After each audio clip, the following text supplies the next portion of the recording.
उत्तर प्रदेश में डीएलएड सत्र 2022-24 में एडमिशन की प्रक्रिया प्रारंभ हो चुकी है। इस वीडियो में हम लोग निम्न बिंदुओं पर बात करेंगे कि कौन कौन से अभ्यर्थी आवेदन करने के लिए पात्र हैं। दूसरा, ग्रेजुएशन में कितने प्रतिशत की अनिवार्यता रखी गई है और अगर आप किसी कैटेगरी यानी रिजर्वेशन कोटे के अंतर्गत आते हैं तो आपको कितना छूट मिल सकता है। इसके अलावा मिनिमम और मैक्सिमम एज लिमिट क्या है, मेरिट कैसे बनती है चयन के लिए, और अगर आप एक बीटेक या फिर बीई यानी कि इंजीनियरिंग के स्टूडेंट हैं तो आपको डीएलएड में एडमिशन लेना चाहिए या फिर बीएड में। ये एक महत्वपूर्ण प्रश्न होता है अभ्यर्थियों के बीच में। ऐसे तमाम प्रश्न जो आपके मन में उठ रहे होंगे उसके बारे में इस वीडियो में डिटेल में चर्चा करेंगे, अंत तक बने रहिएगा। नमस्कार दोस्तों, मेरा नाम है नीरज और आप देख रहे हैं व्यू बिट यूट्यूब चैनल। अगर आप इस चैनल पर पहली बार विजिट कर रहे हैं तो इसको सब्सक्राइब करते हुए बेल आइकन को प्रेस करना ना भूलें। दिनांक 9 जून 2022 को सचिव परीक्षा नियामक प्राधिकारी कार्यालय द्वारा जारी ऑफिशियल विज्ञप्ति देख पा रहे होंगे। यहाँ पर आवेदन की प्रक्रिया 15 जून 2022 से प्रारंभ हो रही है, यानी आप 15 जून से आवेदन कर सकते हैं और ऑनलाइन रजिस्ट्रेशन की अंतिम तिथि 6 जुलाई 2022 निर्धारित की गई है और आवेदन पूर्ण करते हुए प्रिंट करने की अंतिम तिथि 9 जुलाई 2022 निर्धारित की गई है। सबसे पहले बात कर लेते हैं कि कौन कौन से अभ्यर्थी पात्र हैं। तो अगर आपने ग्रेजुएशन कर रखा है, चाहे आप बीकॉम हैं, बीएससी हैं, बीए हैं या फिर बीई या फिर बीटेक हैं, मतलब कोई भी स्ट्रीम में अगर आपने ग्रेजुएशन कर रखा है तो आप उत्तर प्रदेश में डीएलएड करने के लिए पात्र होते हैं। क्या अन्य राज्य के अभ्यर्थी इसमें आवेदन कर सकते हैं? देखिए, एडमिशन के दौरान काउंसलिंग के समय आपसे उत्तर प्रदेश में रहने के लिए जो निवास प्रमाण पत्र होता है वो मांगा जाता है, यानी कि अगर आप उत्तर प्रदेश के निवासी हैं तभी उत्तर प्रदेश में डीएलएड में एडमिशन लेने के लिए आवेदन कर सकते हैं, यानी कि उत्तर प्रदेश का निवासी होना अनिवार्य है यूपी डीएलएड के लिए। अब साथ ही ग्रेजुएशन में प्रतिशत की अनिवार्यता कितनी है, तो अगर आप एक अनरिजर्व कैटेगरी से बिलोंग करते हैं तो आपके लिए 50% अनिवार्यता रखी गई है। अगर आप कैटेगरी से बिलोंग करते हैं जैसे कि ओबीसी, एससी, एसटी या फिर जो क्षैतिज आरक्षण वाले कैटेगरी होते हैं जैसे कि भूतपूर्व सैनिक हो गया या फिर विकलांग कोटे से अगर आते हैं तो ये सभी को 5% रिलैक्सेशन दिया जाता है, यानी इन सभी अभ्यर्थियों को, कैटेगरी वाले अभ्यर्थी और क्षैतिज आरक्षण से संबंधित अभ्यर्थियों को 45% ग्रेजुएशन में होना अनिवार्य है। एज लिमिट की बात करें तो न्यूनतम आयु आपकी 21 वर्ष होनी चाहिए और अधिकतम आयु 35 वर्ष से ज़्यादा नहीं होनी चाहिए। अब बात कर लेते हैं कि चयन होता कैसे है। तो उत्तर प्रदेश में डीएलएड में एडमिशन चूँकि मेरिट बेस पर होती है तो आप आवेदन कर देंगे, उसके बाद से एक पूरे राज्य में जो राज्य स्तर का एक मेरिट तैयार किया जाता है और उसके आधार पर आपको एक रैंक प्रोवाइड कर दी जाती है और आपके रैंक के हिसाब से काउंसलिंग की जाती है जो कि ऑनलाइन प्रक्रिया के माध्यम से होती है। तो अब मेरिट जो बनेगी वो आपके हाई स्कूल, इंटरमीडिएट और ग्रेजुएशन के प्रतिशत अंकों को जोड़ करके बनाया जाता है। जैसे कि उदाहरण के तौर पर मान लीजिए कि अगर आपका हाई स्कूल में 60% अंक था, इंटरमीडिएट में भी 60% अंक है और ग्रेजुएशन में भी 60% अंक है, तो तीनों को जोड़ दीजिए तो 60 + 60 + 60 यानी कि 180 आपका मेरिट बन गया।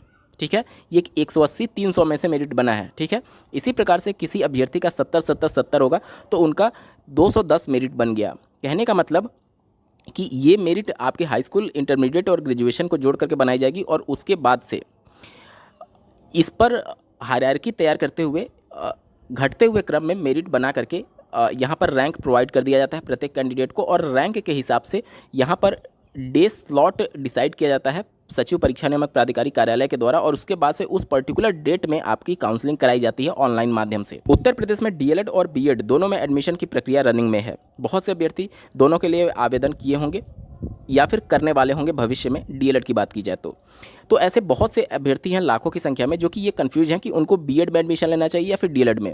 अभी की वर्तमान स्थिति के अनुसार एनसीटी के 28 जून 2018 के नोटिफिकेशन के अनुसार बीएड कोर्स बेहतर है। क्यों? क्योंकि आपको बीएड कोर्स अगर आप कर लेते हैं तो कक्षा 1 से लेकर के 10 तक का शिक्षक बनने के लिए आप पात्र हो जाते हैं। देखिए, कक्षा 1 से 5 तक को प्राइमरी बोला जाता है और कक्षा 6 से 8 तक को अपर प्राइमरी बोला जाता है, यानी उच्च प्राथमिक। और 1 से 5 प्राथमिक हो गया और 6 से 8 उच्च प्राथमिक हो गया। उसके बाद से 9 और 10 को टीजीटी बोला जाता है, यानी ट्रेंड ग्रेजुएट टीचर, और 11वीं और 12वीं के शिक्षक को पीजीटी बोला जाता है, यानी पोस्ट ग्रेजुएट टीचर। तो अगर आप बीएड करते हैं तो 1 से 10 तक का टीचर बनने के लिए पात्र होते हैं और अगर आप डीएलएड करते हैं तो 1 से लेकर के 8 तक का शिक्षक बनने के लिए पात्र होते हैं। ये अभी की वर्तमान स्थिति के अनुसार बीएड बेहतर है, लेकिन 28 जून 2018 के उस नोटिफिकेशन को माननीय जोधपुर हाईकोर्ट ने रद्द कर दिया है और अब ये मामला माननीय सुप्रीम कोर्ट में विचाराधीन है। अगर माननीय सुप्रीम कोर्ट की तरफ से बीएड के विपक्ष में फैसला आता है तो फिर बीएड प्राथमिक से बाहर हो सकता है और उस कंडीशन में कक्षा 6 से 8 और टीजीटी तक का शिक्षक बनने के लिए बीएड मात्र पात्र रह जाएगा। कहने का मतलब 6 से लेकर के 10 तक का शिक्षक बनने के लिए। अब अगर बात करें अपर प्राइमरी में ना के बराबर वैकेंसीज आती है और टीजीटी की बात करें तो उसमें रिस्पेक्टिवली कम वैकेंसीज आती है। वहीं बात करें सबसे ज़्यादा जो वैकेंसी आती है वो प्राथमिक स्तर की आती है, जिसमें हज़ारों की संख्या में बल्क में वैकेंसीज आती हैं। इसी वजह से आप बीएड में एडमिशन लें या फिर डीएलएड में एडमिशन लें, सभी अभ्यर्थियों का रुझान प्राथमिक स्तर की शिक्षक भर्ती की तरफ ही होता है। तो अगर आपका एकमात्र लक्ष्य प्राथमिक शिक्षक भर्ती में सम्मिलित होना है तो आपको आंख बंद करके डीएलएड में एडमिशन लेना चाहिए, क्योंकि बीएड की पात्रता पर अभी सवाल चिन्ह लगा हुआ है, क्योंकि मामला माननीय सुप्रीम कोर्ट में विचाराधीन है। आज आप एडमिशन लेंगे, आज से 2 से 3 साल बाद आपका प्रशिक्षण कंप्लीट होगा और उसके बाद आप शिक्षक बनने के लिए आवेदन करने के लिए पात्र होंगे। उस समय की भविष्य की स्थिति क्या होगी कोई नहीं जानता। माननीय सुप्रीम कोर्ट किसके पक्ष में फैसला देगी कोई नहीं जानता। इस वजह से अगर आप सेफ चलना चाहते हैं और प्राथमिक ही आपका एकमात्र लक्ष्य है तो आपको डीएलएड में एडमिशन लेना चाहिए। और अगर आप उच्च स्तर के शिक्षक बनना चाहते हैं जैसे कि टीजीटी स्तर के, तो उसके लिए आपको आंख बंद करके बीएड में एडमिशन ले लेना चाहिए। यहाँ पर मैं बिल्कुल क्लियर कर दूं कि कक्षा 11वीं और 12वीं के टीचर बनने के लिए ना तो डीएलएड की आवश्यकता है और ना ही बीएड की आवश्यकता है। आप सिर्फ पोस्ट ग्रेजुएट किए हुए हैं तो आप पीजीटी के लिए आवेदन कर सकते हैं। ये तो बात हो गई नॉर्मल ग्रेजुएट अभ्यर्थियों के बारे में। अगर आप इंजीनियरिंग के स्टूडेंट हैं यानी कि बीटेक किए हुए हैं या फिर बीई किए हुए हैं, उस कंडीशन में आपके लिए एकमात्र विकल्प डीएलएड बचता है। मैं इस वजह से बता रहा हूँ कि अभी वर्तमान में उत्तर प्रदेश में टीजीटी पीजीटी की वैकेंसीज आई हुई हैं। उसमें अगर आप बीएड करते हैं इस लालच में कि 9वीं और 10वीं के शिक्षक यानी टीजीटी के लिए पात्र हो जाएंगे, तो बीटेक वाले जो स्टूडेंट हैं उनको किसी सब्जेक्ट के लिए पात्र नहीं माना जाता है। आपको लग रहा होगा कि आप मैथमेटिक्स पढ़ते हैं बीटेक में तो गणित विषय के लिए टीचर टीजीटी पोस्ट के लिए अप्लाई कर पाएंगे, लेकिन अभी जो नोटिफिकेशन आया हुआ है उत्तर प्रदेश में उसमें बीटेक अभ्यर्थियों को टीजीटी के लिए मैथ विषय से पात्र नहीं माना गया। इसके अलावा किसी भी सब्जेक्ट में एलिजिबल नहीं होते हैं बीटेक वाले अभ्यर्थी। तो आप बीटेक करते हुए अगर आप बीएड किए हुए हैं तो आप तो टीजीटी के लिए अप्लाई कर ही नहीं पाएंगे। और मान लीजिए इन केस भविष्य में माननीय सुप्रीम कोर्ट के द्वारा बीएड के विपक्ष में फैसला आता है तो आप प्राथमिक स्तर की शिक्षक भर्ती से भी बाहर हो जाएंगे। कहने का मतलब कि 1 से 5 तो आपके हाथ से गया माननीय सुप्रीम कोर्ट के फैसला अगर आपके विपक्ष में आता है, और दूसरा टीजीटी के लिए तो आप पात्र होंगे ही नहीं। बचा आपके पास क्या, कक्षा 6 से 8वीं तक का शिक्षक के लिए। तो उत्तर प्रदेश में 2013 के बाद से उच्च प्राथमिक स्तर की कोई भी वैकेंसीज आई ही नहीं है। 9-10 साल लगभग होने को है।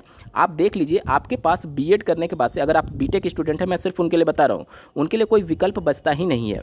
तो अगर आप बीटेक स्टूडेंट हैं तो आपको आंख बंद करके डीएलएड में ही एडमिशन लेना चाहिए, क्योंकि अगर आप बीटेक हैं और भविष्य में अगर आप पोस्ट ग्रेजुएट करना चाहते हैं, मतलब कि उच्च शिक्षा में आप जाना ही चाहते हैं, तो इसका एक विकल्प ये हो सकता है तो आप एमए करें या फिर एमएससी करें मैथमेटिक्स से। तो उस कंडीशन में आप पीजीटी के लिए अप्लाई कर सकते हैं, लेकिन टीजीटी के लिए तब भी अप्लाई नहीं कर पाएंगे। पीजीटी के लिए पोस्ट ग्रेजुएशन होना अनिवार्य है, मैथमेटिक्स से एमए या फिर एमएससी होना चाहिए। तो अगर आप बीटेक स्टूडेंट हैं और उच्च शिक्षा में जाना ही चाहते हैं तो आप ना तो डीएलएड में एडमिशन लीजिए ना ही बीएड में एडमिशन लीजिए। उस कंडीशन में आप 11वीं और 12वीं के डायरेक्ट शिक्षक बन सकते हैं। आप पोस्ट ग्रेजुएशन कर लीजिए, एमए कर लीजिए या फिर एमएससी कर लीजिए मैथमेटिक्स से, तब आप पीजीटी कोर्स के लिए अप्लाई कर पाएंगे। लेकिन अगर आप शिक्षा के क्षेत्र में जाना ही चाहते हैं, सरकारी शिक्षक बनना ही चाहते हैं कक्षा 1 से लेकर के 10वीं तक के लिए, तो उस कंडीशन में आपके लिए बीएड बेहतर विकल्प नहीं है। बीटेक वाले अभ्यर्थियों के लिए डीएलएड ही एकमात्र विकल्प है, क्योंकि टीजीटी के लिए आप पात्र नहीं हो पाएंगे। उम्मीद करता हूं आप सभी के डाउट काफ़ी हद तक क्लियर हुए होंगे। इस वीडियो को देखने के लिए आपका बहुत बहुत धन्यवाद। भगवान करे आपका दिन शुभ हो।